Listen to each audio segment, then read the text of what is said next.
What's going on, team? It's your boy G, aka Janato Sensei. We back at it again with another episode of the G Files, man. Today's episode, we're going to be reviewing the Suicide Squad. But before we do, I need you guys to do me one huge favor, man. Hit that like button, hit that subscribe button. We're on the road to 1,000 subscribers, and any bit of support is greatly appreciated. You could be watching anything on YouTube right now, but you decided to check this video out. So I appreciate y'all. Without further ado, let's jump into the video.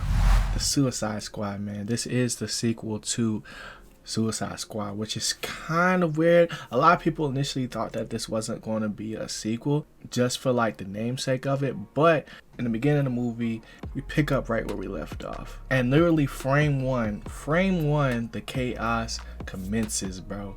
They do their normal introductions, basically explaining why these people are who they are, and literally frame one, bruh, half the cast get body. And I was like, okay, yeah, I can see what type of vibe this is, bro. And I'm gonna be honest, I didn't really expect that. Y'all know me, man, with these reviews, I always talk about the trailer to movie ratio, man. And this movie had a great ratio. Yes, the plot was really simple, but that means it was just that much easier to actually execute. And throughout the trailers and comparing the trailers to the movie, they still save a lot of the best scenes in the movie to just be that, you know. That's one of my biggest fears going into these movies, is that, you know, it's not going to live up to the trailer. But the Suicide Squad did its thing, man. James Gunn did his thing, man. Bro went crazy. The payoffs were great. Cameos were not wasted because it literally lived up to the name, man. The Suicide Squad. Youngins was getting murked left and right. No matter if they did something heroic or something super dope, anybody at any moment could have got bodied, and they definitely did, bro. This was chaotic perfection, man. From the CGI monsters to King Shark, bro. It was butter. It was butter. I don't know what they did in their studio. Maybe they just had to spend a little bit extra money to get it right, but they got it right, man. The monsters were gorgeous. Sometimes it looked too real. I was like, wait, hold up, we gotta chill. Now, one thing that I did enjoy, but also was like, it could be a little bit too much for some people, was the gore in this film. I think in the first one compared to this one, the Suicide Squad, the sequel, was way more accurate to what I think the Suicide Squad is meant to be, you know, because in this sense, they weren't just going up against an alien race and stuff like that. They were going up against a whole government, an impossible mission, and on top of that, a freaking kaiju. Not really a kaiju, but that's one of the things they said in the movie that I thought was dope. Now, like I said, because the plot of this story was really simple, if you watch the trailer, you understand exactly what the goal of the movie is.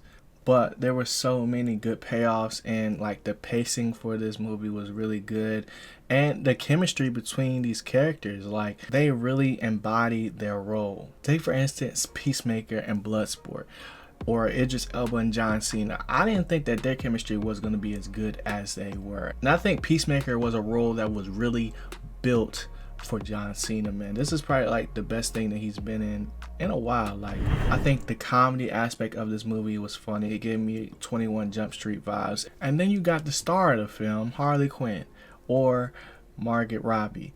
She is the savior of DCU. I don't care what y'all say, man. Like, she is their Tony Stark. She is their star. Anything that she's involved in, and her role of Harley Quinn, bro, is just always super good. She's hilarious, and I think they really did her justice in this film, especially compared to the first one, because in the first one she didn't really like how she was portrayed in that one, but this one I feel like they did right by her for sure.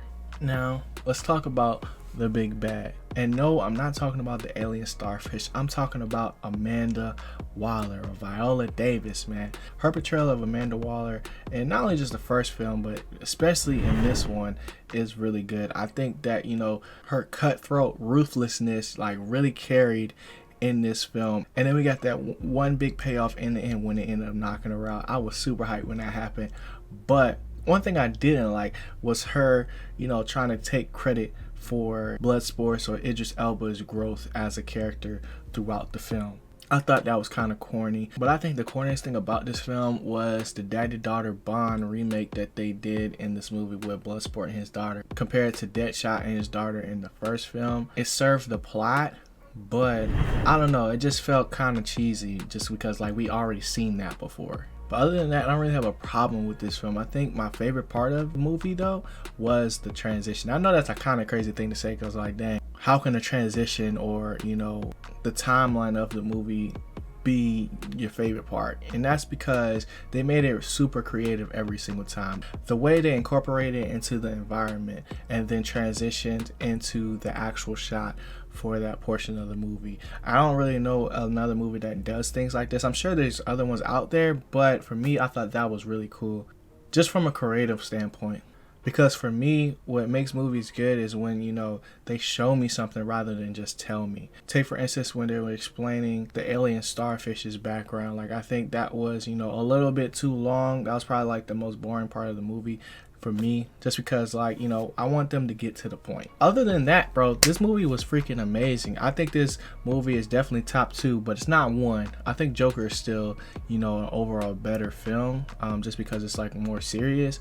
But this is a close freaking second, man. This movie always kept me guessing, kept me on the edge of my seat. Like I was saying earlier, anything was possible because of the way they set the tone frame 1 when they murked half the cast and continue to murk people throughout the film. So for my G-File score for the Suicide Squad, I'm giving it a 93 out of 100, man. Definitely one of my favorite movies I've seen this year.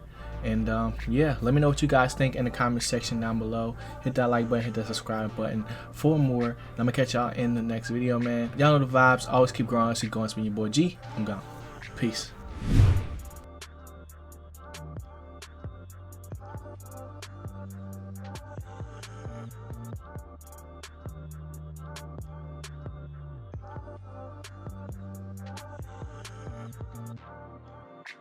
Dang, I know they like that video, bro. That's crazy. I can't wait to see the comment. Whoa, what are you still doing here? Well, since you're here, you might as well hit that like button, hit the subscribe button if you haven't already, because if you didn't, what are we really here for? If you're still here at this point, you probably still want to know and talk more about it. So come through on the Twitch stream, man. Twitch.tv/JeNatoSensei. I want to see you in the chat. Let me know you came from YouTube and we could talk about today's video.